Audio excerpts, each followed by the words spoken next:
All righty. Welcome, everybody. I'm Shauna Sherman, librarian and manager for the African American Center here at the San Francisco Public Library. We are honored, grateful, and humbled today to host Quincy Troupe in conversation with Danny Glover and Terry McMillan with featured guest artist Mildred Howard and musicians Will Calhoun and J.D. Parran. We are here in celebration of Quincy's new book, Duende, 1960 Poems, 1966 through now, published by Seven Stories Press. As we settle in, I'd have just a few announcements before we begin.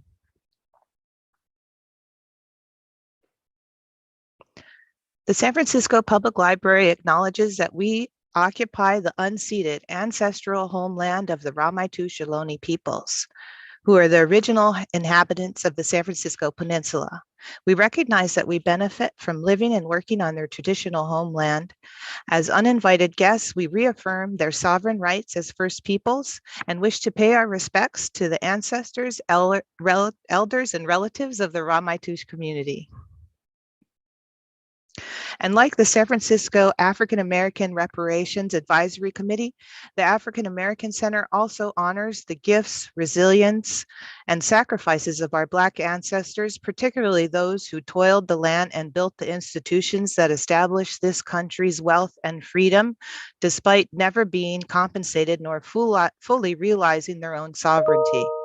We acknowledge this exploitation of not only our labor, but of our humanity, and are working to repair some of the harms done by the public and private sectors. Because of their work, we are here, and as descendants, we are invested in their legacy. Happy Black History Month, everybody, which we call more than a month at SFPL because we celebrate Black excellence all year round. But it's extra special this February as we offer programs that tie into the national theme of health and wellness. Our events this year are embodied in the wonderful original art produced by Tiffany Conway, which you see here. Before we get started, I'll highlight just a few programs that we have coming up. Our On the Same Page book selection this month is Yoke by Jessamine Stanley. Participate in the virtual book discussion on Monday the 14th and join the virtual conversation with the author on February 22nd at 7 p.m. And all these times are Pacific Standard Time.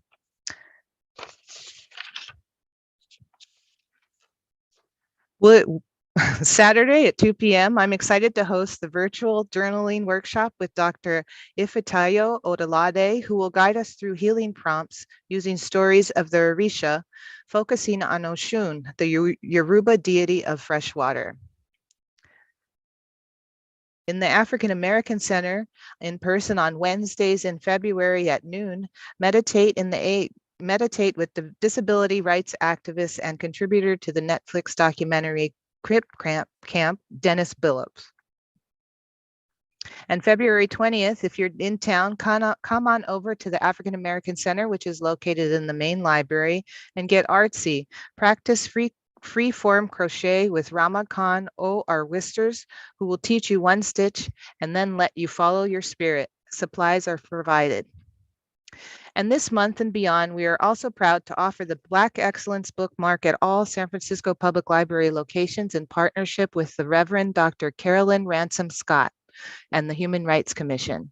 The bookmark lists Black inventors and many inventions we still use today in our daily lives and is accompanied by programs and an exhibit at the African American Center.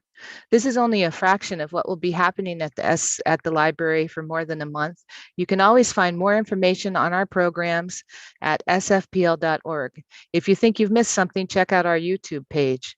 And for more information on the African American Center, we'll put the link to our newsletter sign up in the chat. It goes without saying that we must thank our friends who make all our programming possible. Thank you to the Friends of the San Francisco Public Library. And thank you to all of our book-selling partners in this program, the Museum of the African Diaspora in San Francisco, Marcus Books in Oakland, and Human Bookstore in New York City. Find links to all these booksellers in the chat and get the book because it's awesome. And now on to our show. As I mentioned earlier, we are honored here today to celebrate more than 50 years of poetry by Quincy Troupe with friends Danny Glover and Terry McMillan, featured guest artists and friend Mildred Howard, and musicians Calhoun and J.D. Parran. Our host for this conversation is the wonderful Dr. Kim McMillan. Kim is a producer, playwright, and contributor to the recent anthology Some Other Blues, New Perspectives on Amiri Baraka. She is also editor of the upcoming anthology Black Fire This Time, which is out in March and includes authors such as Nikki Giovanni, Sonia Sanchez, Ishmael Reed, Quincy and Margaret Troupe, and many more. Please join me in welcoming Kim McMillan. Thank you. Kim, you're muted.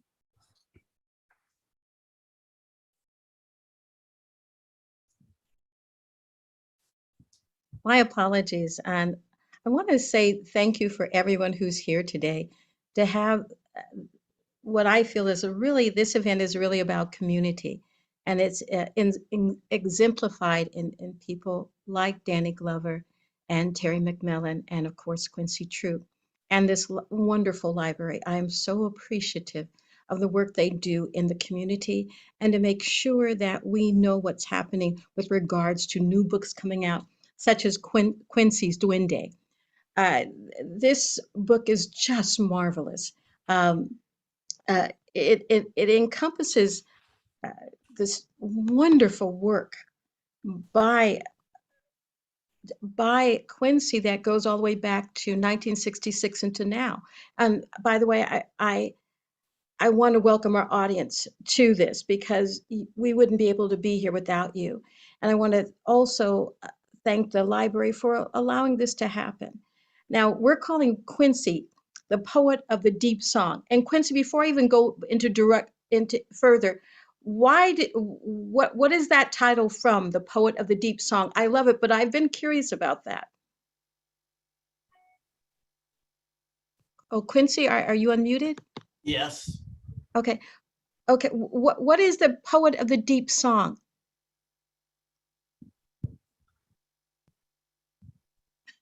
Yeah. Well, I'll keep on and we'll go back over that question.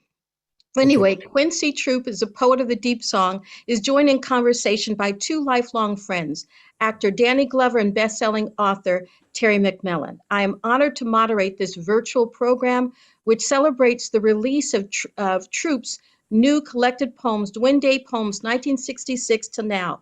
It's a gathering of more than 50 years, which is just remarkable, of evocative lyrical poems. And I'm just ecstatic that we have the opportunity to showcase his work. The program also honors Troupe's years of collaborations with visual artists and featured guests Mildred Howard, Will Calhoun, and J.D. Parran.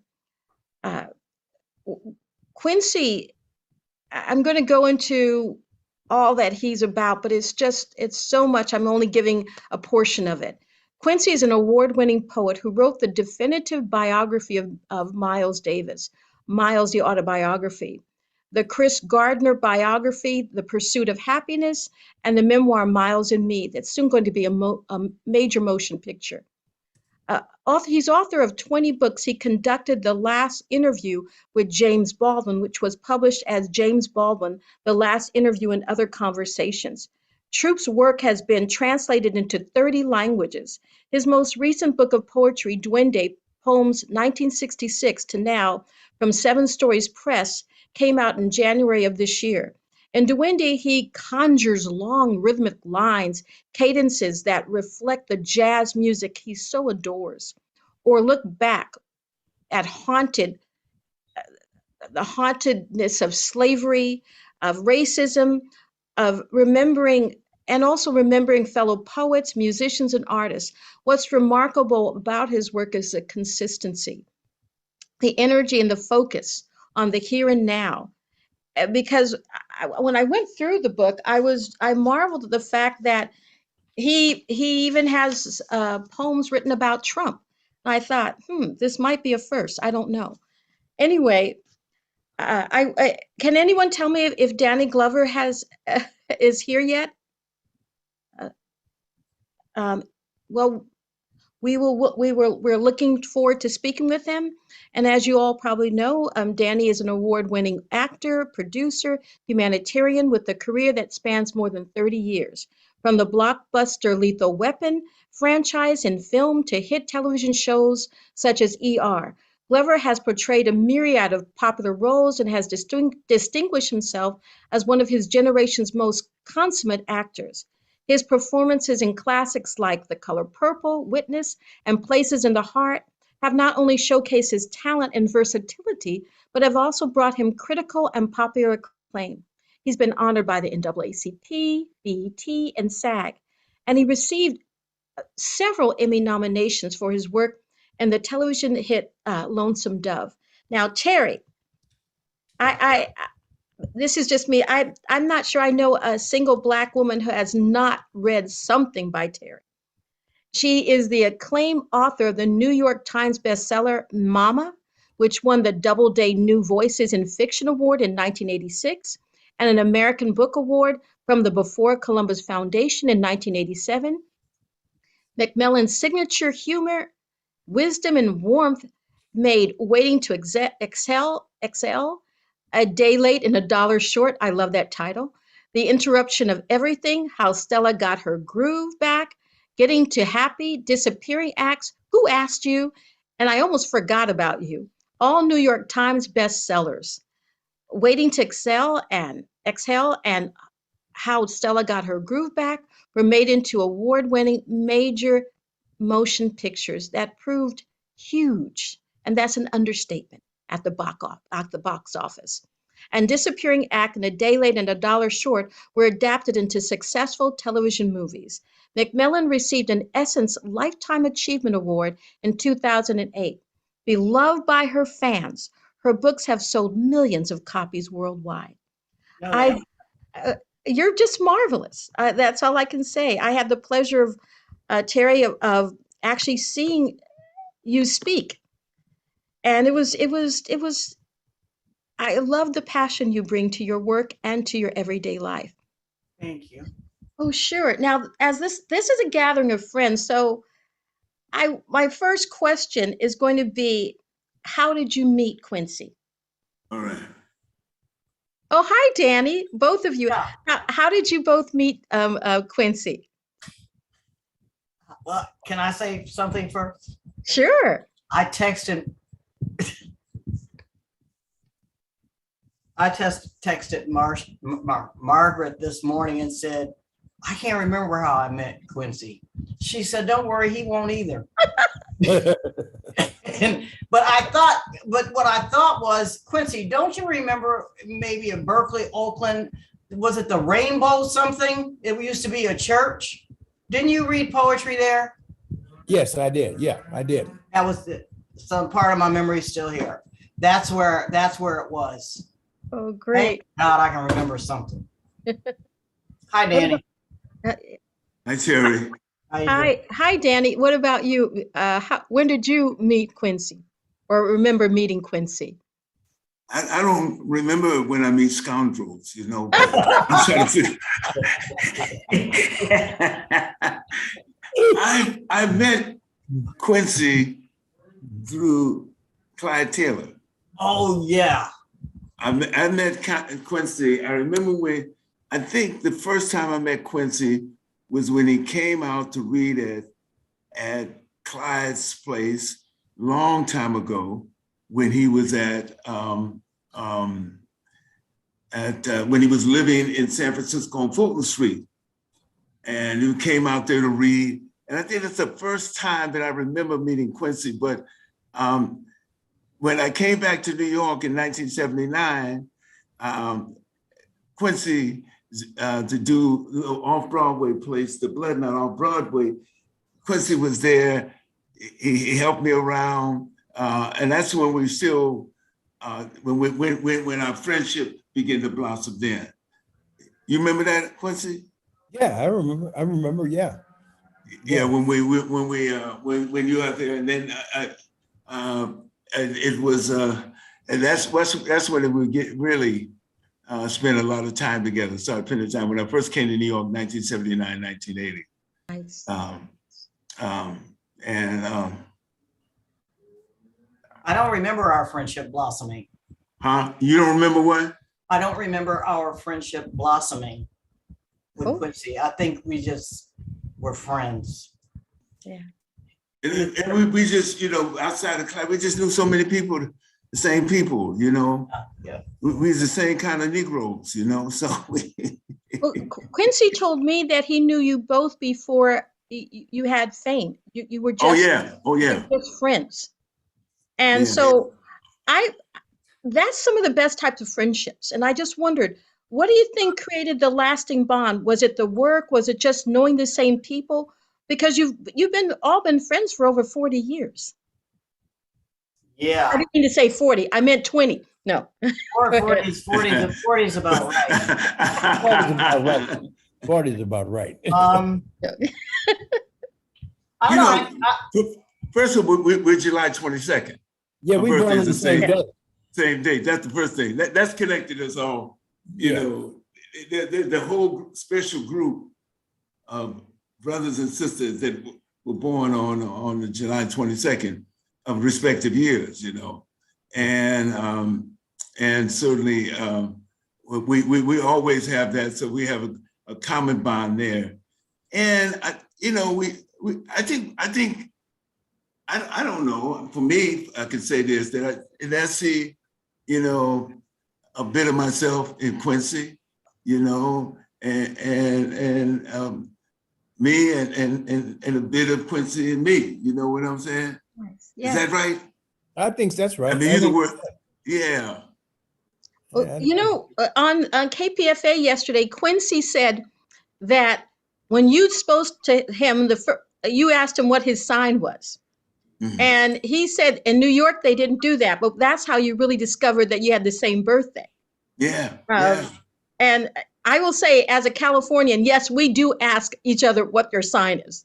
That's just a part of who we are, but I thought that was really, I don't know, the idea of discovering something like that, a shock when you meet someone and they have that connection like that. Terry and Danny, how would you describe Quincy? If you were going to use some words, what would you say? Okay, this is Quincy. This is who he is. We believe. I think he's I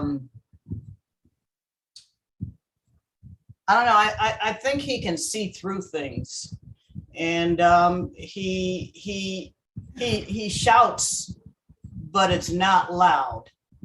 And what he sees, he can see around corners, he can see through things.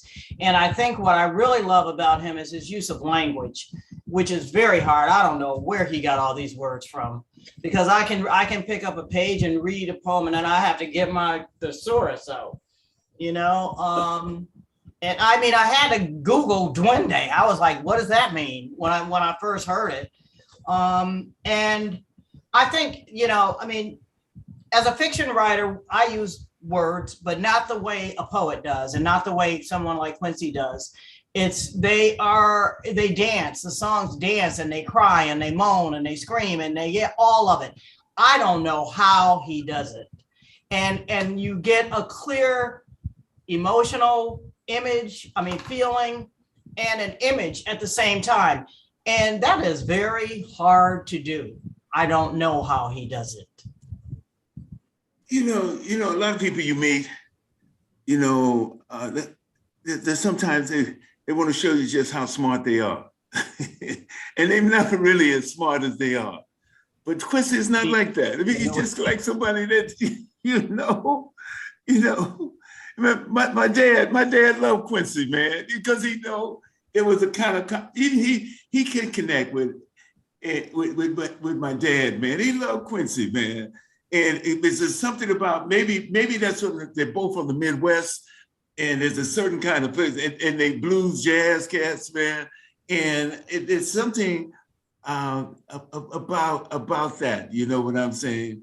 And he'll tell you, man, I punched that mother out of here to mess with me. I like that. And he will, man. Well, you know what? I want to say too that when I first started hearing Quincy read, first of all, he's tall, and it's like he gesticulates and he uses his body to reflect what he's saying, and it's natural. It's not like it's a show he's putting on. And I mean, I have heard him read sometimes scared the daylights out of me. I'll put it this way. I have read my share of poetry and so by African American writers, but the thing that I don't know how he uses language like a fiction writer and a poet, and I don't know. It's almost like biblical in a way. And some of it scares you and some of it makes you just cry. And I just say, how in the hell does he do this? I don't know. And plus it doesn't feel like it's studied, like he just spent a whole lot of time. It doesn't read, because I tried reading some of it and I don't know how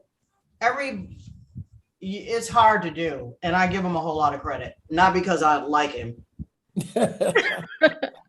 But seriously, it's and you have people that write poetry that it's almost like masturbating. I know that's a terrible thing to say, but Quincy's work isn't like that. It's like it grows and it blossoms and it screams and it does all of that. And sometimes on the same page. And that's why I can't read more than 1 or 2 pages. I can't. And that is hard to do. Quincy, would you mind reading the Duende? Because I think, and also telling us the story of why you chose that title. Okay, sure. Garcia Lorca has this book called In Search of Duende. And, I was always a big Garcia Lorca, Federico Garcia Lorca, the Spanish poet. I was always a big fan of his. I loved his poetry. I just loved his poetry. And then one day I picked up this book. I don't know who told me. They said, you read Lorca's book called In Search of Duende? And I said, no, I haven't read that. And they said, well, you ought to get it if you can. And so I went out and bought this book, and there's a whole section in here called The Play and Theory of the Duende. The Play and the Theory of the Duende. And in it he says, he's talking about Spanish singers and all that who have power, and those who don't have power. The bullfighters. He's comparing the singers to the bullfighters, and the bullfighters, because in Spain, bullfighters are really big, and everybody's into the fighting of the bulls. And then he starts to call them. He talks about the duende, and he talks about these gypsy dancers. And in here he says this. I'm going to read it. He says, he said, all that has black sounds has duende, and there is no greater truth on earth. I said, whoa, that's deep, Then he says, these black sounds are the mystery, the roots fastened in the mire that we all know and all ignore, the fertile silk that gives us the very substance of art. Then he says, quote unquote, black sounds said that man of the Spanish people concerning with Goth, who declined the duende while speaking of Paganini, a mysterious power which everyone senses and no philosopher explains. Then he goes on to say, then I'll be through. He says, the duende then is a power, not a work. It is a struggle, not a thought. I have heard an old maestro of the guitar say, quote, the duende is not in the throat. The duende climbs up inside you from the soles of the feet, meaning this: it is not a question of ability, but of true living style, of blood, of the most ancient culture of spontaneous creation. So when I read that, I was hooked. You know what I mean? I said, what is this? You know, what is this? It's like the blues, you know, it's like the blues. It's like those old blues players in the South. I grew up with the blues in St. Louis, Missouri. I grew up listening to the blues down on the corner in St. Louis. I grew up listening to jazz in St. Louis. And so when he was talking about Duende, I was thinking about the blues. I was thinking about the blues that I heard my stepfather play and all those people that I heard growing up. And so that's what hooked me on Duende. And so when I thought, when I was writing this book, I wrote this poem called Duende. And I wrote this poem called Duende, and I'm going to read it right now. Duende, for Garcia Lorca and Miles Davis. It's in the bottomless power, magic of Duende, climbing stealthily from earth, wrapped inside secrets, mystery infused in black magic that enters bodies in the form of music, art, poetry, imbuing language with sovereignty, in blood spooling back through violent centuries, voices echoing ancient Africa. Rise, thread now from skins of blessed sacred rituals. People emerge from drums as heartbeats in time, where memory is revived here now through metaphor. When old voices find their way, vibrating into song, rhythm stitched forgotten sounds into language, beat out of them by whips on slave ships. Bring back wonder of feet pounding, dance the Holy Ghost, lost in bloody homelands. Now, souls underneath rise up through bodies, spool back with talismans, hypnotic, pull ancient voodoo up in buckets filled with holy water. Evoke memories drinking from whodunit secrets, awakened in poetry of Garcia Lorca. Andalusian dews heard in Miles Davis's clues, vibrating anew in sketches of Spain, Adante blues. So I wrote that poem, and that's where that whole book comes out of that, you know. That book comes out of that. This new book comes out of that poem, you know, out of that poem. And so, you know, and Miles Davis was one of my big heroes. I grew up listening to him. He's from East St. Louis, Illinois, and I got to know him really well later. And I listened to him all my life, and I never thought I'd get to meet him. Of course, I never got to meet Garcia Lorca because he was dead. He was assassinated. And so that's where that poem comes out of.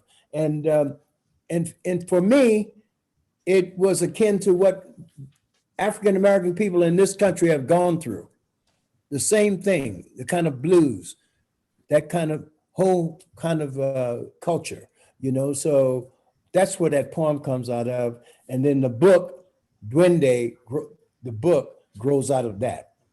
You know, how do you, I mean, that was so beautiful, you know. I mean, it's, us of us, let's use my real language. Us of us, we can dream, we can only dreaming about something like that, you know, and making it and using the words that open the space up in you. And that's what Quincy does. He opens that space up with you. Not only in it, you can read something that he's written, something else that he written, a narrative or something like that. And he opens the space up. It seems as if there's something much deeper in how he sees the picture itself, how he translates that, and it helps you in some sense. It makes you feel beautiful that you can even listen to it and hear it and embrace it as well. Thank you. You know, a poem like that is so dense for me. It's like it scares me and breaks my heart and makes me wonder and all of it. And that's why I read poetry when I hear it, it's one thing, but when I read it very slowly. And I didn't know what duende meant, so I Googled it to see. And it said that it was a noun, and it's the quality of passion and inspiration and a supernatural being or spirit resembling a pix or something. And, you know, I like to read poetry, and I love the way Quincy reads it, but like what I read is not what I just heard, you know? And that's the beauty of it, the power of it. Yeah. But in some of these, I mean, I'll put it this way, a lot of the poems in this book, I mean, I have my little, these little things, but I can only read one poem and then I gotta let it sit. Because it's like it being on a stove, and you know, the steam is coming out, and you gotta hear it, feel it, see it, all of it. And that's why I don't write poetry. But you know, Terry, you and Danny have something similar to Quincy. When I see Danny on stage or in the movie theater, and the characters he's played, you're like, oh my God, because the feeling, places of the hearts, the feeling that comes off of those performances is so intense. And when I read something like Waiting to Exhale, the feeling and the character, there are certain iconic parts of your writing. When the woman burns all the males in the movie, burns all of his clothes and sets a car on fire, it's like there's just that is passion. Yeah, but that's I would never do that. It is, you wrote it, and it's I would never do it. I've never done it. My mama did it, but I wouldn't do it. No. But what you all have in common to me is you approach your work with passion, and it comes out in the work. And that maybe that's something that unites you. You know, that feeling of I want to express in a way that is from my heart. And it's very much visible. Even if your mama wrote it, I watched that. I think it has to do also with respect. You know, I remember I met Danny a long time ago, and I just respected him. It was something very powerful about him that he emoted, whatever it is. And Quincy scared me at first because he was like, ugh. He could just express what he wanted to say. And I mean, and it like that. And I was like, you know, where does he get this power? And plus he's tall. He and Danny both are very tall. And it's like, I mean, I always loved Danny's voice when he spoke. It's like, you just wanted to hear what he had to say. And it was like a melody almost. And Quincy was like a drum beat. And I was like, oh, but you listened. And I respect that. Yeah, definitely. I wanted to say one thing about Danny too. See, I mean, I'll talk about Terry, but somebody said to me one day, that was, I think when he had just did this movie, I don't know if it was Lethal Weapon, I don't know what it was. Lethal Weapon's on TV right now. No. I want you to know that. He was While I was doing and somebody said to me, somebody told me that you know Danny Glover. I said, I do. I said, as a matter of fact, we born on the same day. He said, and we good friends. He says, is he really like he appears on the screen? I said, what do you mean? What are you talking about? He's an actor, man. He's an actor. He said, well, he scared the shit out of me. He scared me to death. He scared me to death in one of them roles. I mean, he just scared me to death. He said, and the reason I say that, because I got on the elevator with him one day and I was scared to death. I started trembling.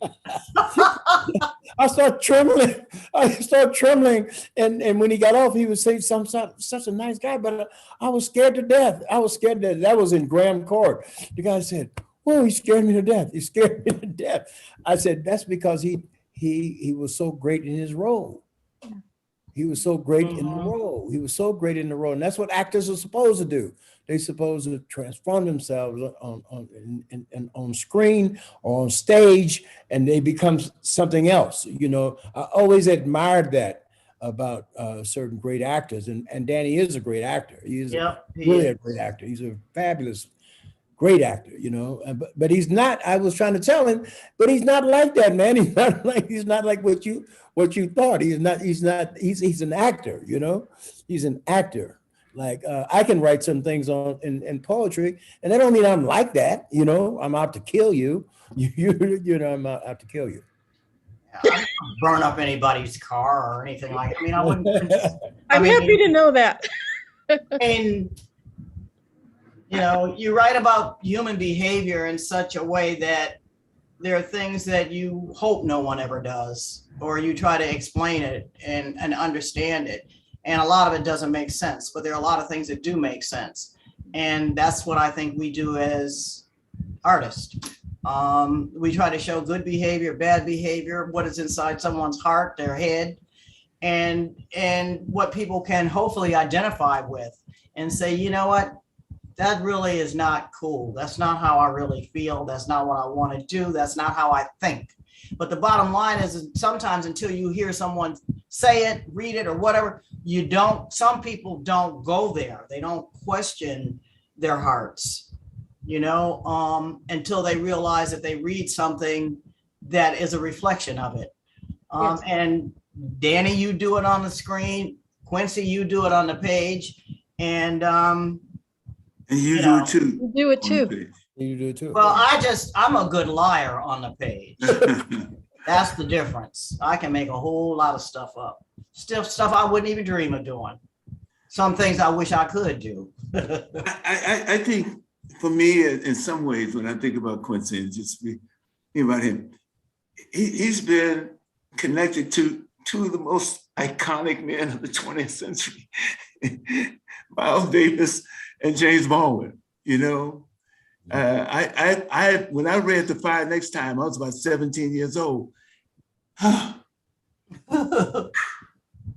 wasn't a reader. You know what I'm saying? When I read The Fire Next Time, then I fell in love with James Baldwin. You know what I'm saying? Mm-hmm. And to be able to take and have that and help nourish us through your own view and your own relationship is been one of the great moments in my life, man. You know, Baldwin, and the other person was Miles Davis. So, you know, and it's you know, and I think a lot of for when I think about the humility in Baldwin's writings, beauty, and I mean, it's sometimes, and I remember when I read The Fire Next Time, I was 17. Sometimes it makes you cry. It made me cry when I read that.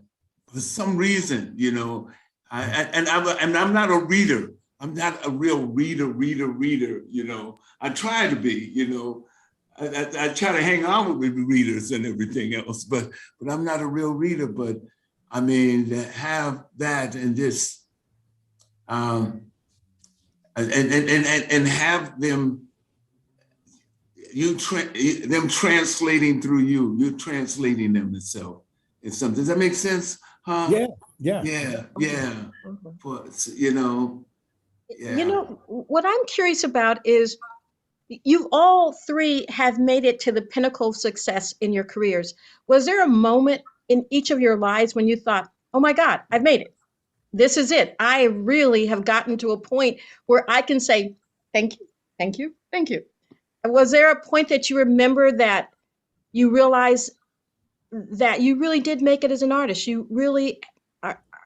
I don't think we think that way. Do we? Really? I never thought that way.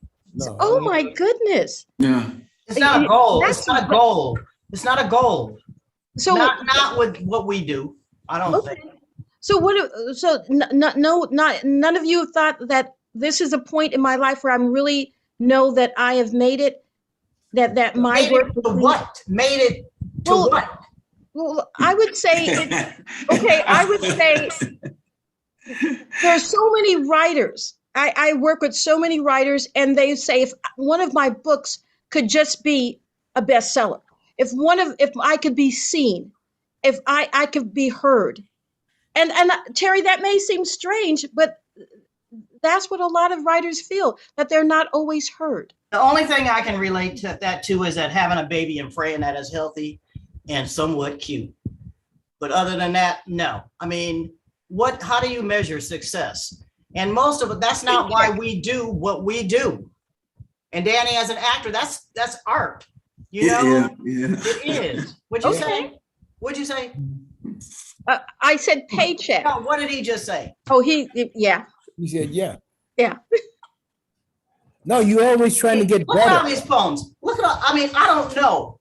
This is a lifetime. I mean, I don't know what you went through to write all these poems. I mean, it's so dense. It's like to see the world, to see people in so many different ways, and to look at the world the way you see it, Quincy. It's like, I'm surprised you're sane. Wow. I don't mean that to be facetious. I mean, it's like to be able to see under and around and through and on top of and underneath so many things, and the way that you are able to describe things. And I'm saying to myself, was he eating a hamburger when he wrote this? Or, I mean, it's like, where were you? What happened? And sometimes it's in the poem, but I like to know what the push was, and that's why this book, it's like, I'm just really, it's amazing to me where you've been. And this book is a real good testament to what you see, how you saw it, how you felt, how you see us, and how you dance and how you cry and all of it, and how you sing. And I don't know how in the hell you did it. I just want to say, this painting behind me. I want it. No, it's he's born on the same day as Danny and I and Will Calhoun, Skunda Bogazian, Ethiopian painter. He's an Ethiopian painter who's dead now. And one day we were walking he came up from, he taught at Howard. And he came up, we got to be friends down there, and he came up to visit me in New York. And so we were riding the subway to go someplace. And so we're on the subway, and he says, "Look, Quincy." I said, "What?" He said, look down there. And I looked down at the tracks in the subway. He said, "That's a painting. I'm looking at the tracks, and I'm looking at what is he talking about? A painting, you know what I mean?" And he said, "Look at that pool, look at that oil slick, See those colors going through it? Skunda taught me how to see. Mm-hmm. He taught me how to see, because from then on, I never looked at things the same way. I just I never did, because he saw in that oil slick a painting, I would have never saw that. And so from that point on, my eyes opened up, and I write now like painters do, like painters paint, I'm trying to put these colors and these images on the page, in a poem, not in prose so much, but in poetry. I'm trying to make these colors jump off, and colors and rhythms and all that, like he used to see when we would walk on the streets, and he said, "See, did you hear that sound? Did you hear that sound? Did you hear that sound?" So that was like what musicians hear, they hear the car sounds, they hear the car horns, he teaches you how to hear differently. And I think in order to write poetry, really, to write poetry, you have to be able to hear sounds, you got to be able to see colors, and you got to be able to hear language and be able to manipulate language, and hopefully make paintings and colors out of all that. You understand? You know what I mean? And be a musician on the page. Yeah. A musician on the page. And Quincy, one of the people attending this said that your reading Duende was like a talking drum. Really? And the comments and I love the comments people were making. But one was Terry, you were incredibly entertaining. You know, people are really, and I appreciate that they are. We have such an appreciative audience. That's beautiful. Would you consider reading another poem, Quincy? Sure, sure. Let me see. You know what? I'm going to read a poem that's kind of different. This poem is for Danny Glover, Mildred Howard, Joe Rudolph, who is dead, and Yuri Wada. And it's called Shades of Blue for a Blue Bridge. And it was inspired because of a bridge that Mildred did. And it's in these parts. It's different from the last poem. 3 shades of blue evoke Minnie's can do. Sushal's Yoriwada. Jimbo's Bop City. John Lee's Boom Boom Room. History riffing blue matzo balls. Fried chicken. Soba. The Jikuki Club inside J-Town. Bow Rebels jamming cross from Blacktown. Udon, grits, barbecue. Cherry blossoms blooming in Lady Day's hair. Greens and fatback. Sashimi staining kimonos. You walking Fillmore. Crossing Geary with Duke. Streetcars running over ghost tracks. Pig feet in vinegar. Indigo blue and white. Red satin. Sticky fingers. Handling chopsticks. Hot cornbread. Sweet potato pie. Memories brought back in a blue mirror. Gefilte fish. Kimochi. Lox and bagels. Fillmore Auditorium. Jamming beneath miles of blue. Bird. Monk. Nihimachi, a fake dividing line, mixing it all up. This cultural jambalaya stew, habaku, white linen, silk, coal train, music, the glue singing, new images of multi-you, rapping in the sweet blue air. That was a poem I wrote in just being in San Francisco. I always wanted to write something about San Francisco. You know what I mean? And walking around with Danny and everybody else. And I wrote down all these notes. I wrote down all these notes, and I know I couldn't do it, like in some kind of definitive. So I did it in those kind of sketches, those little bursts of sound that I heard, and colors and all that. So that's what that poem was about. It's different from Duende, but it's that's what we do. And did you eat afterwards? Oh yeah.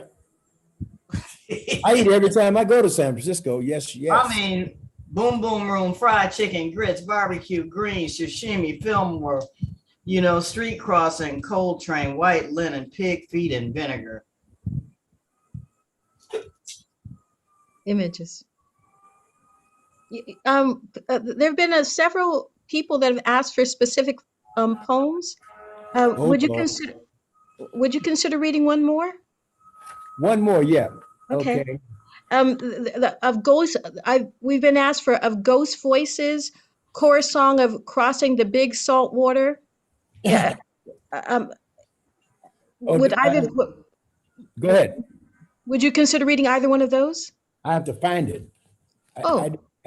No, Ghost Voices is on page 487. Oh, thank you so much, my dear. You're welcome. 487? 487, yes. Okay, 487. 487? Well, There's oh Lord. oh wait, yeah. You see. That's from the whole book. I got to find it. Well, Oh, you could read anything you want. You don't have to read that No, one. just tell me which one you want me to Ghost read. Voices. Okay, the arrival of ghost voices or first take or which one? That's from a book, see? Well, what about the one Ghost Voices Whispering from the Near Past? It's on 513. Okay, 513. 513. 513. Okay, here we go. You write a lot about ghosts. What's that? Ghost voices whispering from the near past. They call from the near past, whispering, seducing through ether. They call fragmented, disembodied, their meaning climbing from silence. Shapes emerge transparent, seek a form to enter. Silhouettes looking like amoebas. They float into our vision, blooming flowers. Voices whispering at the edge of our ears.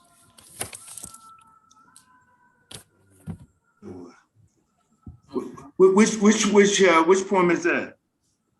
It's 513, Ghost Voices. Very strong. The imagery is just beautiful. that comes from that's a whole little book, Ghost Voices. Cool. Yeah.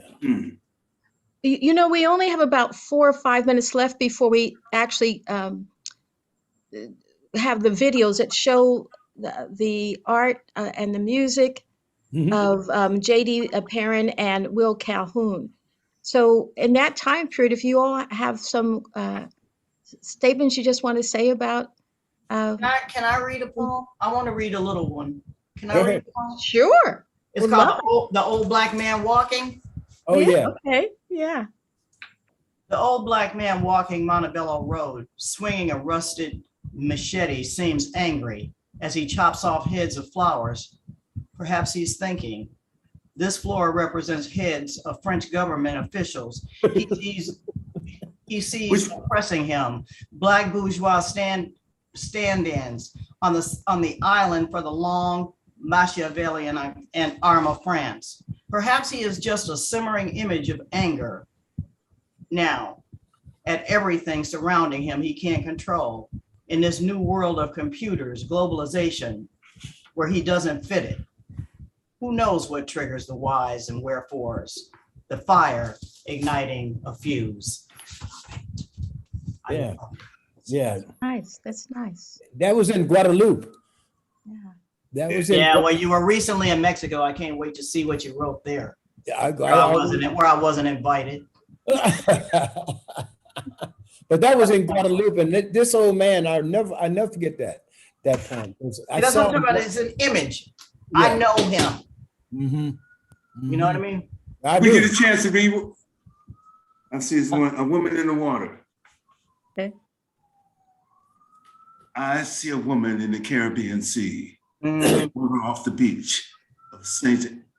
Anne.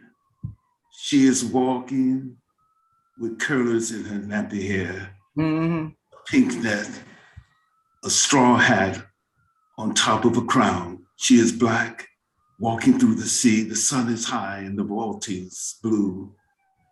She is humming a beautiful tune. The sea is clear like green to its sandy bottom. As some cat's eyes are green, some striking woman. The water is warm as a fresh dawn hot bath. The woman's tune is so beautiful.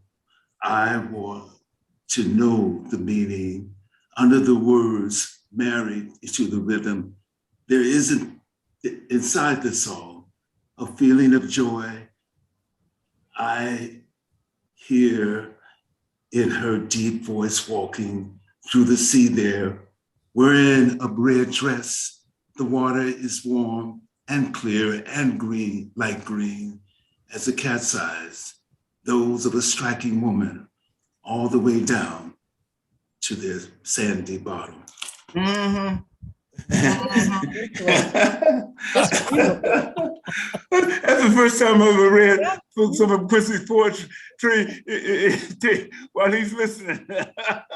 Oh, While anybody's listening. It's wonderful what he sees. Yes, very sensual. Wonderful Beautiful. what he sees.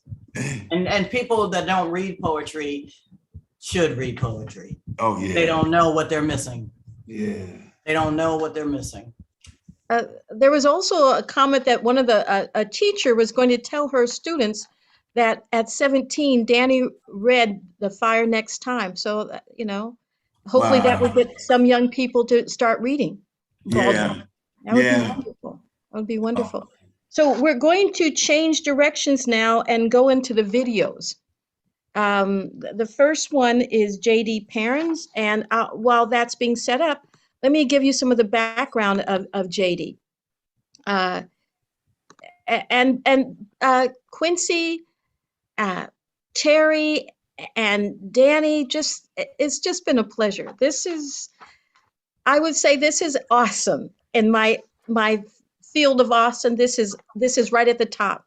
J.D. Parran, an American multi-woodwind player, educator, and composer specializing in jazz and free improvised music. He plays a soprano, alto, tenor, baritone, and bass saxophone, as well as the E-flat clarinet, alto clarinet, bass clarinet, contra alto clarinet. My goodness, this gentleman plays everything. The Native American flute, bamboo saxophone, and he's just amazing. And we have a video.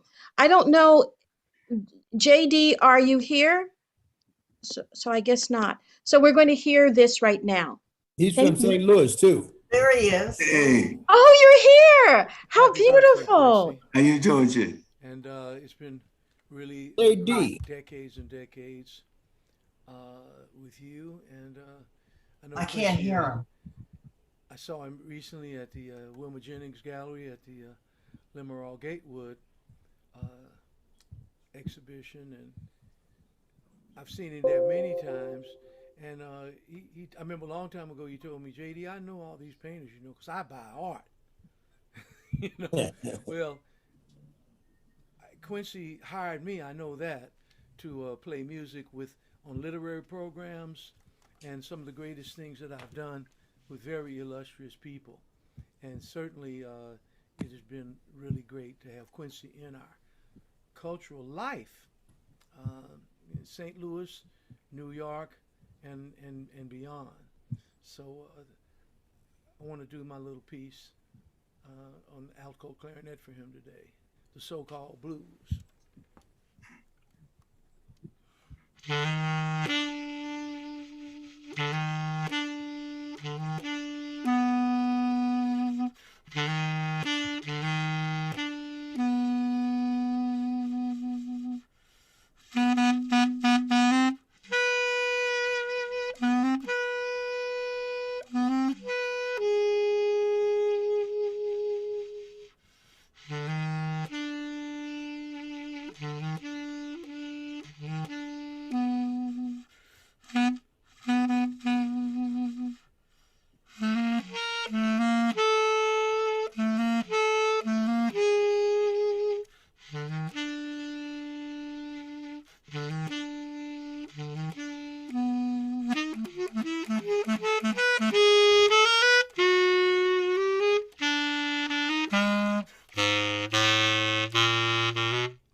Quincy. Wow. Beautiful. Just Beautiful. incredible. Thank you, brother. Thank you.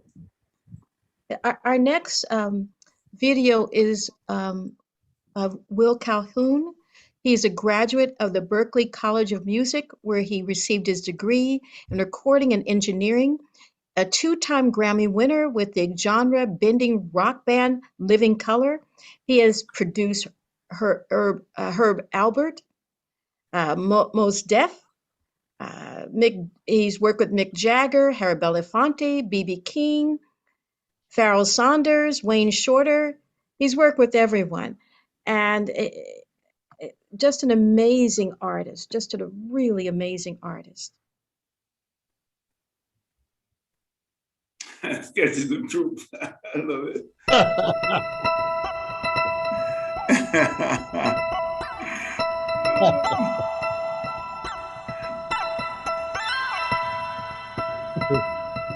Oh, man.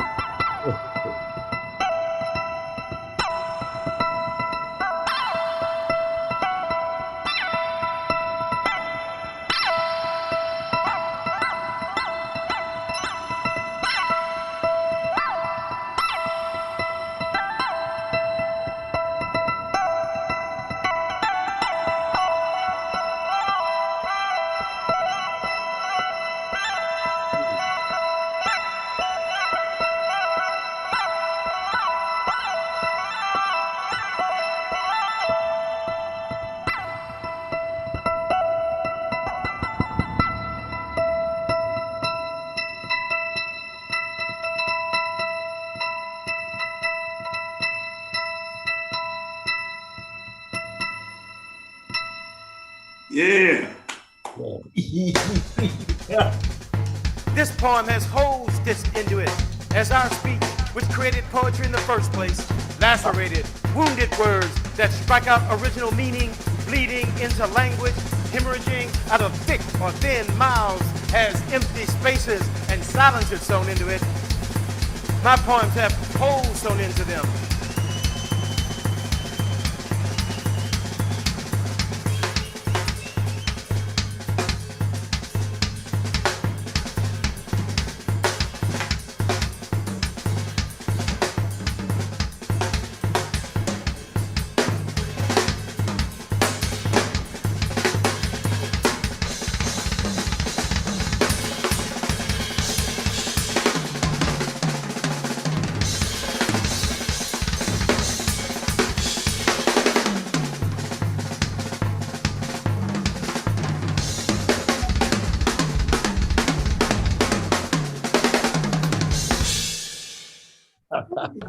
Oh.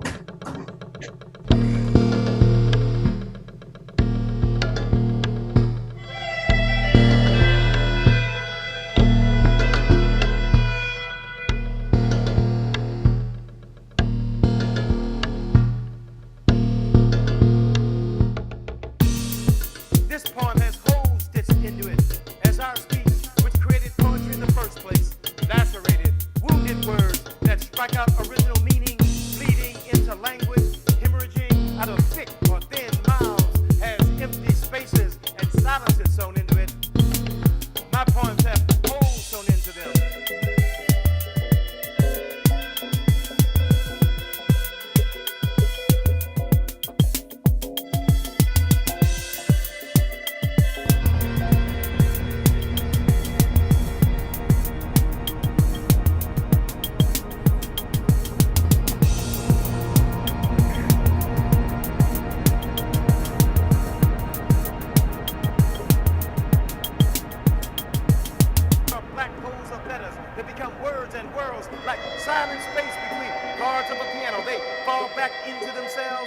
time. Sleep, bottom out on the far side of consciousness, where words of all the world's poets go, and whisper absolute silence. This poem has deep holes stitched into it, and their meanings have the deadly suck of quicksand, the irreversible pull of earth to any skydiver, the conscious puzzle tracking junkies. My poems have and they run searching for lights at the end of tunnels.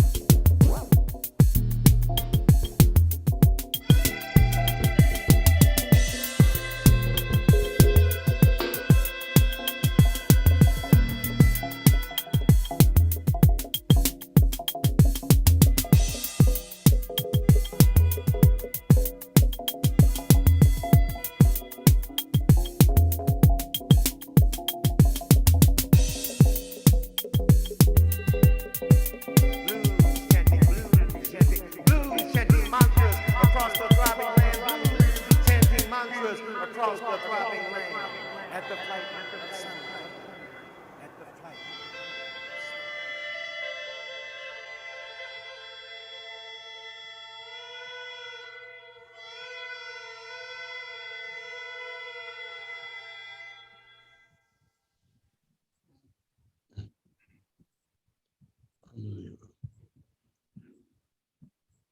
Beautiful. Will, are you here? Yes, I think I'm here. Oh, Can you okay. see? Well, that's good enough for me. Yeah. You want to talk something about? Hey, Danny. Beautiful. Thank you. How did your collaboration? I know you have the same birthday, all three of you do. Yeah, we do. Yeah, Danny and Will. So how Yeah. was this collaboration formed? How did you two get together? Well, it's interesting because I had to remind Danny when Living Color, we had our first record we won a Grammy on, and we played Saturday Night Live. And much Yeah. to our surprise, That's right. I don't mind saying it, we're with this black rock band and we're in that NBC studio where there were no black people back there. And we're backstage and we're a little bit nervous because it's our first time on Saturday Night Live. And Danny Glover showed up to see us perform on Saturday Night Live. And he wasn't one of the actors. Mel Gibson was the host. And we said, okay, that's cool. But when Danny knocked on the door and stuck his face in the dressing room for us, it was like a victory. It was like, now we can go out and play this song. That's beautiful. So, we were fans. And our lead singer's last name is Glover. He's Corey Glover. And he's an actor as well. And he was platoon at that time. So everyone assumed and Corey Glover were like a father-son situation. But regardless, really, really a fan of Danny's. And that was very early in our career. And it's nothing like when you're young and you're out here, person of color, and you're doing art, when you're sanctioned by one of the elders that shows up. I mean, he just showed up. He didn't phone it in. So we were blown away at that. So that's how I met Danny. And then Quincy, I met, someone gave Quincy one of my electronic CDs when he was out in San Diego. And the thing I love about Quincy then and now is he just called me. He said, look, man, somebody gave me a CD, man. So look, man, why don't you just come out here, man? We doing this thing. And let's just come out here, man. We want to do this collaboration. And, huge fan of Quincy Troupe, huge fan of Miles Davis, as Quincy knows. Didn't know about the birthday thing at that time. And I said, sure, love Margaret. And I went out to San Diego, we met. And then once we hooked up and we started talking, and we both play basketball, and I'm a serious avid jazz fan.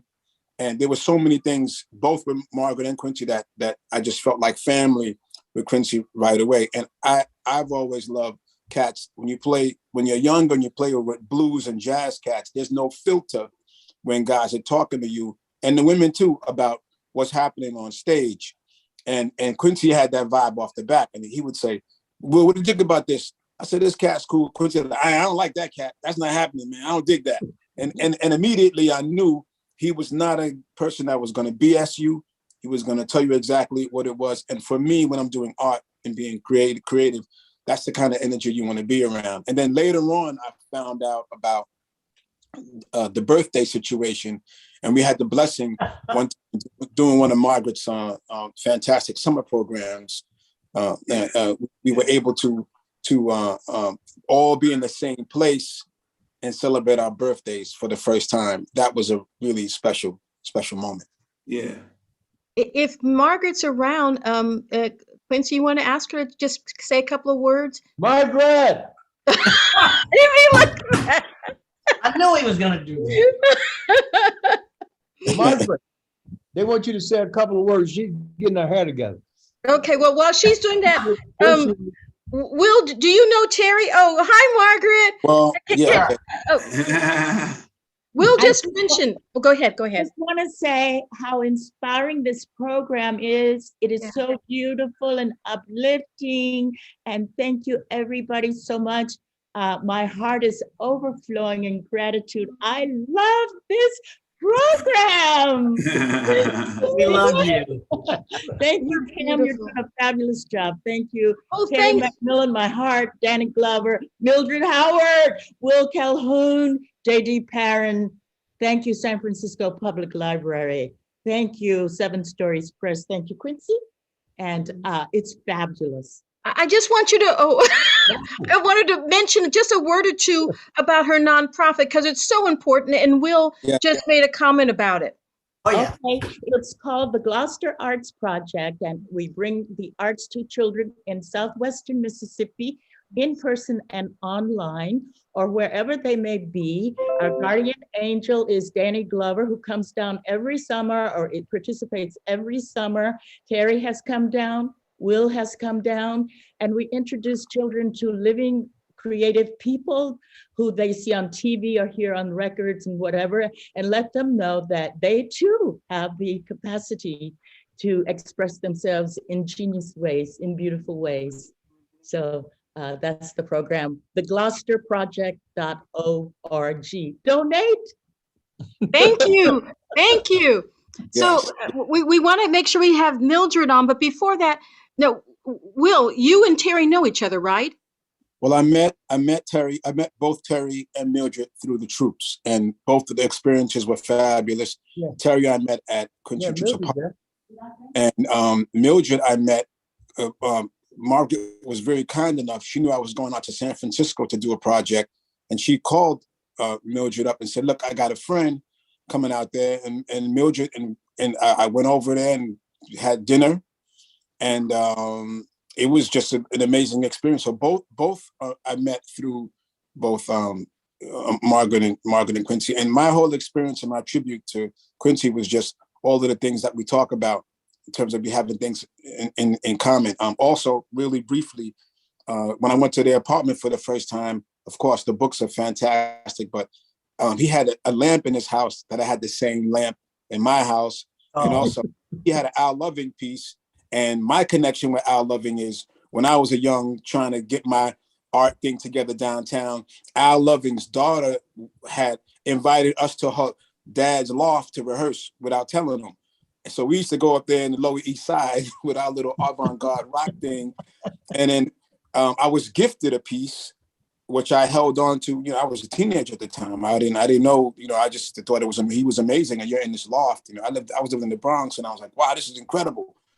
So when I went to Quincy's place for the first time, he also had this Al Loving piece hanging up, which is very similar to the piece that mine's a bit smaller. But I saw that, so that automatically I knew we were ancestrally kind of connected, and that was a beautiful thing. So in my piece, I wanted to do sketches of truth and give it that title because of the connection with Miles. And I've been shooting photography in Africa for the last 25 years and doing visual art, and I wanted to combine the things that Quincy inspired me to go out and do, and to broaden my art horizons and my concepts on both Quincy and Danny, we were talking about doing this film project together. So in speaking to both of them, really is amazing to get ideas about, what it means to be an artist and how you want to express yourself. I wish I could have had more time to talk to Terry, but it was a social event and there were people at the apartment, and I'm a fan of her work as well, but I didn't have enough time to really ask her a few of the questions that I would like to have asked her, but it was great. It's great to meet everybody here on the panel. Everybody here has inspired me, so thank you very much, and it's an honor to be here. Beautiful. Can I get a video of what you just did that we just saw a week? Because I was like, I don't even get high, but I just did. I'll send you a copy of it. How's that? That's amazing. Thank And my you. son is a musician, and he will die. Oh, I have to say, my son, to give him credit, his name is Tatich. He recorded and mixed and edited that piece. And he's getting into the kind of visual art world. So it's my music and my thing, but my son stepped up and did the academic engineering work, which was also impressive. So if you like that, that's I great. love My it. I was in tears. And my son's Great. name is I'll send you- Solomon. My I'll send you a son's name copy. is Solomon. Thank you. Thank you. I will send you a copy for sure, for certain. Thank you. Thank you so Mildred. much. Thank And you. JD, really quickly, I gotta say, because I'm a jazz fan, fantastic playing. I have to give him. I was over here totally grooving on. Wish my drums were set up so I could have joined them on some of that stuff over here. But fantastic job to JD. Beautiful. Thank you. Thank you. Everyone, this is such a pleasure. And our, Can I interrupt you for just one tiny second? oh, sure, I don't know what sure. this means. My son lives downtown LA. I just said his name. Do you know I just got 2 text messages from him because he had COVID and I gave him all this food and all this stuff. And he just sent me 2 texts and said, "Mom, thank you for the food. And I'm feeling great."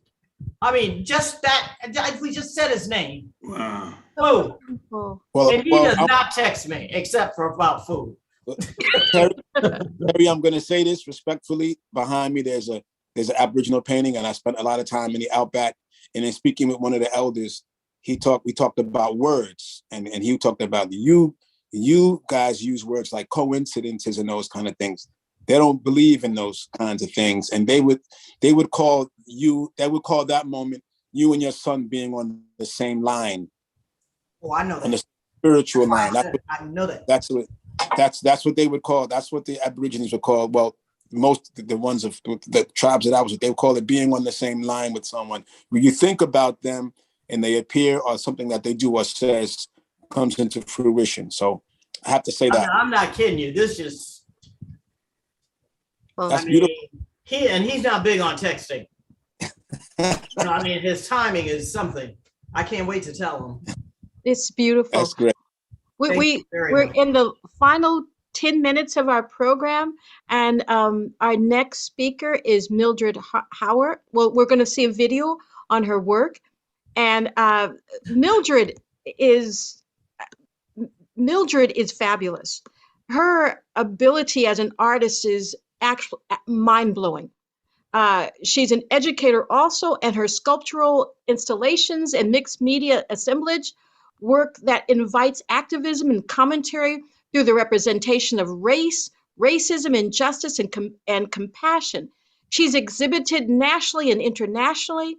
She has received numerous fellowships, public art commissions, and awards, including a grant by the sculpture by the National Endowment for the Arts and the Lee Krasner Award in recognition of a lifetime of artistic achievement.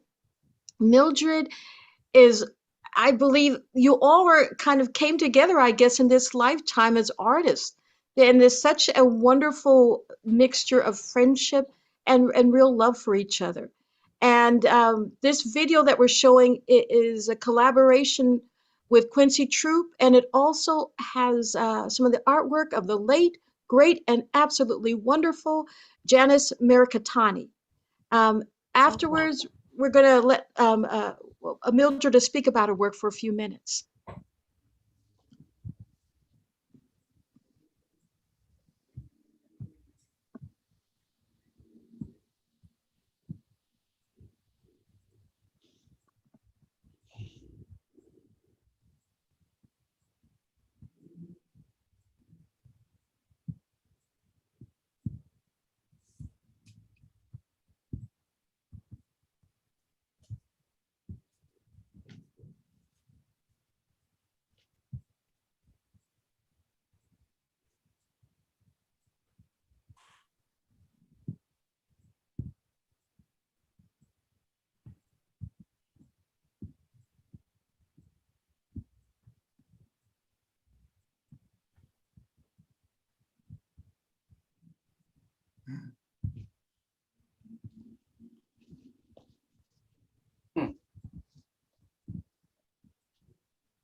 Um, Mildred, Hi. I loved your collaboration. I just loved your collaboration with Quincy. Can you all talk about it? What gave you, what was the impetus to do such an incredible collaboration?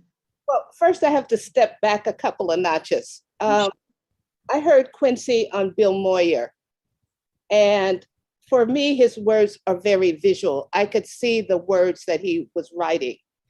And I said, then I hope that one day I get to work with this person. And his wife, Margaret, had a gallery in San Diego. And she called me out of the clear blue to exhibit in her space. And that opened the avenue for also not only to meet Margaret and her brilliance, but also to meet Quincy. And I got a commission to do 3 Shades of Blue for a Blue Bridge. And I'm interested in having someone who could bring in all that cultural stew, as jambalaya stew, as Quincy puts it, into the mix of this piece.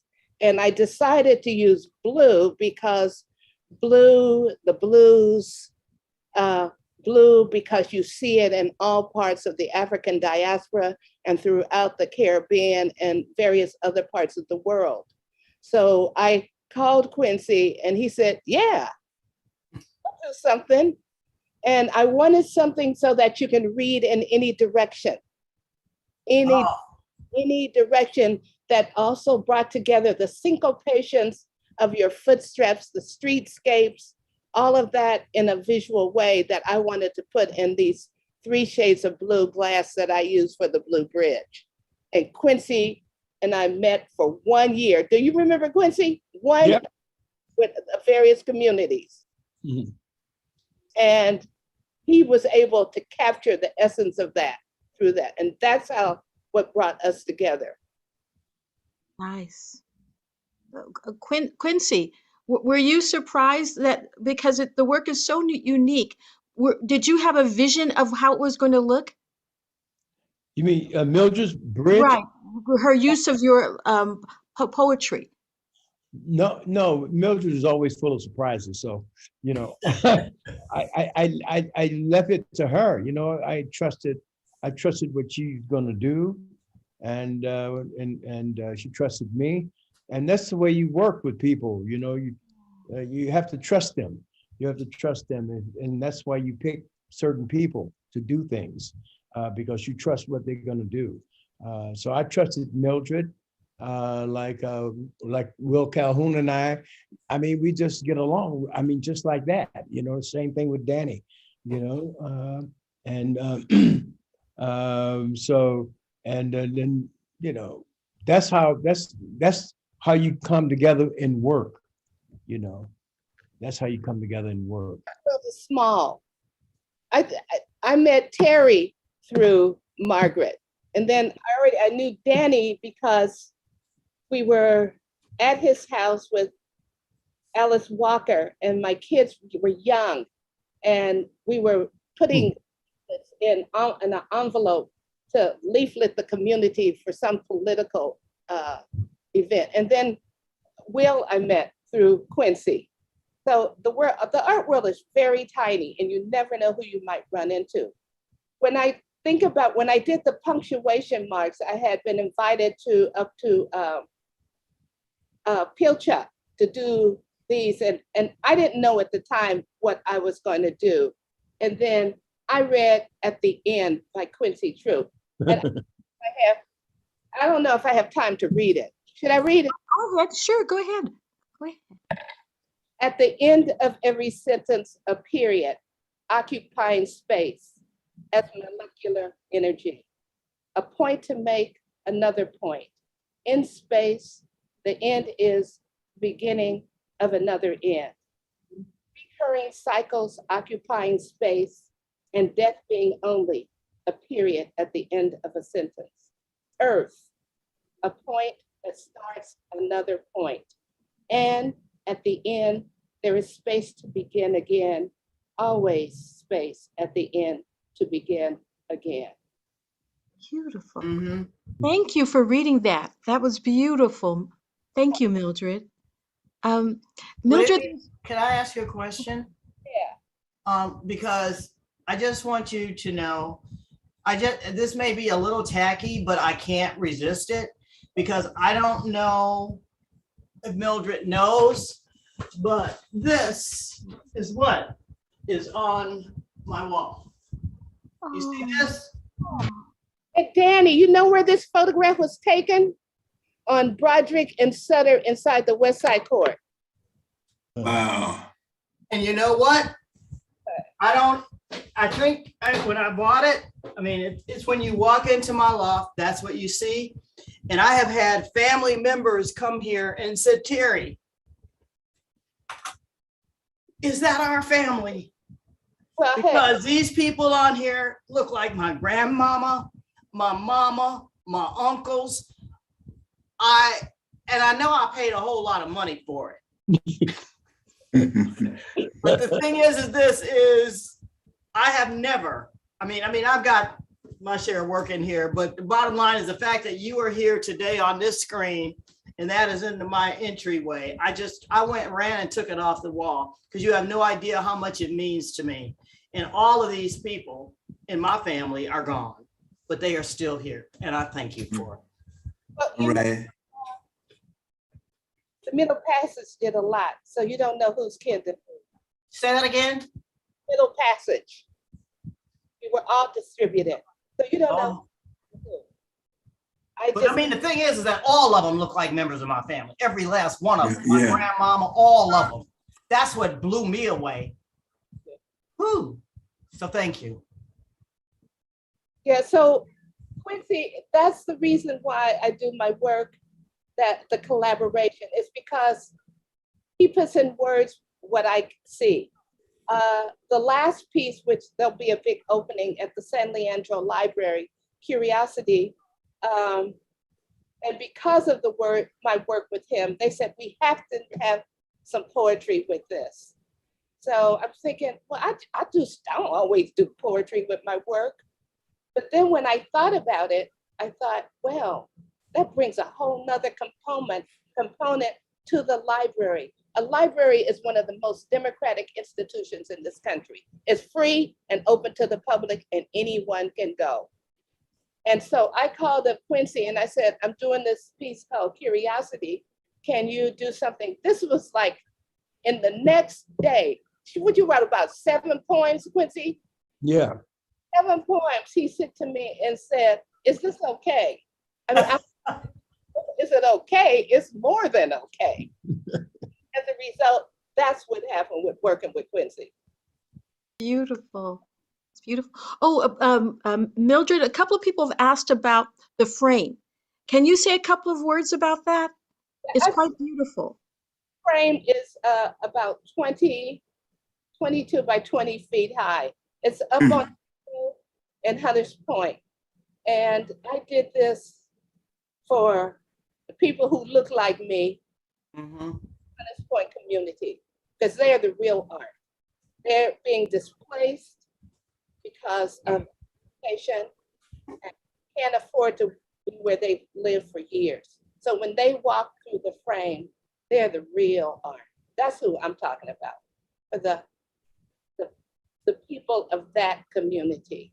And also when you walk through that frame, when you look through that frame, you see on one side, you see the San Francisco Bay Bridge. When you look on the other side, you see the peninsula. And the opposite side of the frame is just like a regular frame, and it's out of bronze. So you go all the way to the end of Evans off of 3rd Street and up the hill, what used to be the hood. Yeah, what used to be the hood.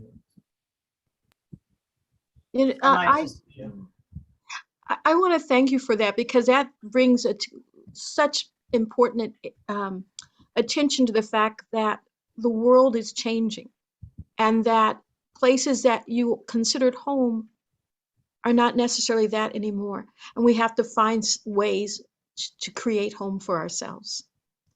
And to me, this event with you all felt like a bit of a homecoming, and that's what the comments have been. That the love you all show towards each other is quite beautiful, quite beautiful. Great when all of us can get together again. Yeah. Yeah. Yeah. I agree. Well, we're at the end. What I want to find out, I know we're a little bit over, but is there a possibility of, if there's any comments or anything that people want to ask, if you're still here, if we have a couple of minutes, and I want to make sure I don't get the librarians angry, is that a possibility? Well, they didn't say no. Someone has said they have to walk through the frame and just to experience that. And I quite agree with that. If there's no questions, thank you for all of this.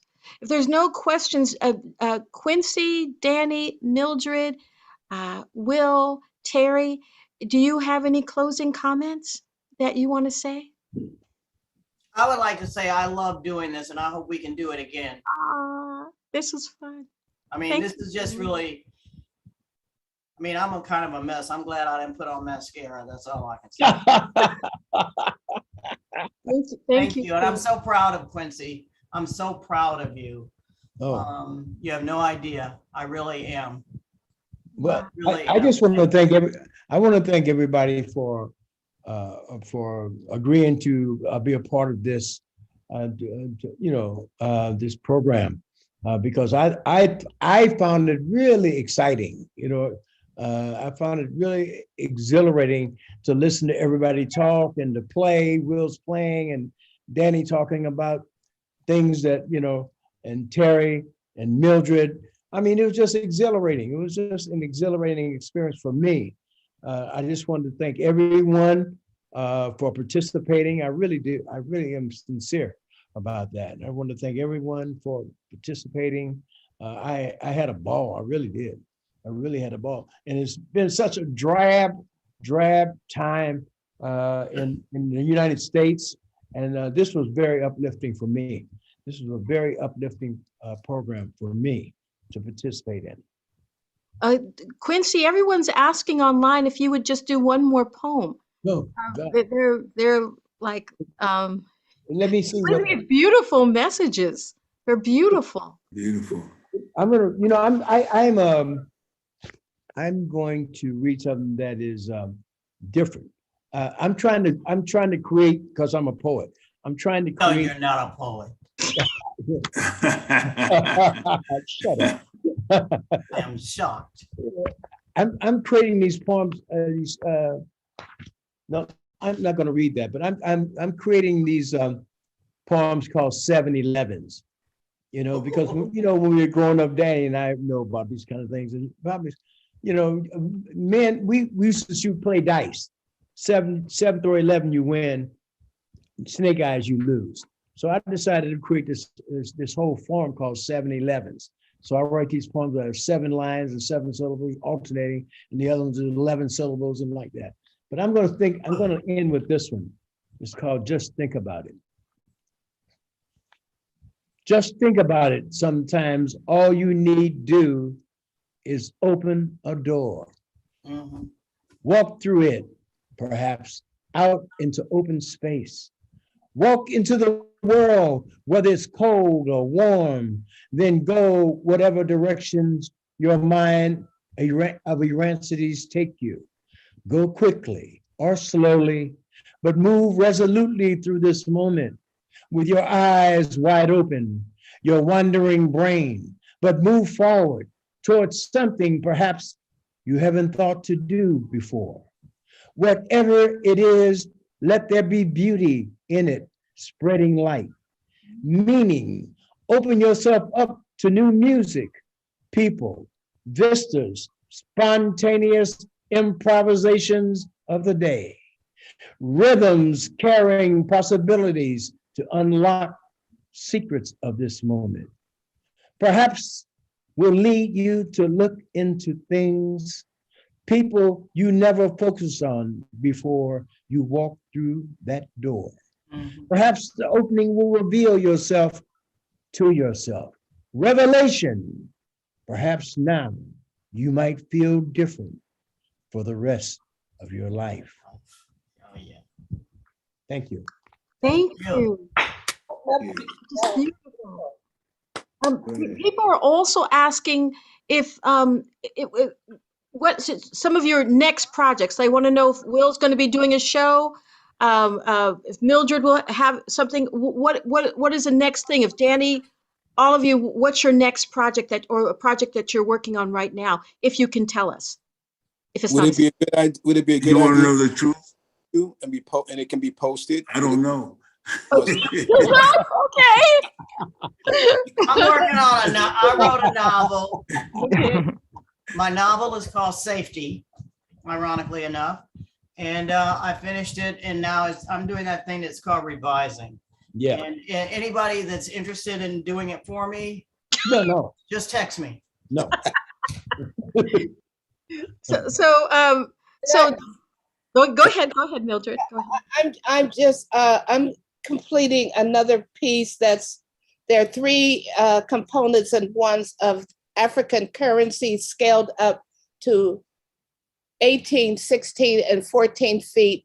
That's going to be in San Francisco in front of the new Southeast Community Center on Evans. It's going to be installed by the summer. And my piece in New York will come down in April. So I have a piece that's up now near the Hudson River. Excellent.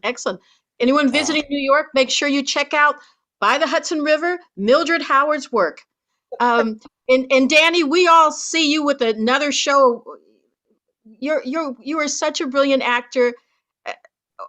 I can go back and you've given so much, and not just, I want to say artistically, but in a humanitarian way to help others. And it's been written back and forth. People are talking about the humanitarian work that you do. So thank you very, very much. Can he sing?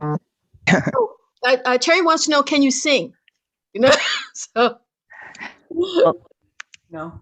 Okay. Okay. Thank you all. Thank you all. This has been Thank you. wonderful. Thank you. Thank you. And we're very appreciative to have such a beautiful audience. Thank you very much. Thank you very much. Thank you. Thank you. By the book. All right. Oh, yeah. Bye. Bye. See you later. Bye. Hi, check it out on our SFPL's YouTube channel, San Francisco Library YouTube. Buy the book at Moad, Marcus Books, and Human Books. Thank you all. This was an amazing program, and it's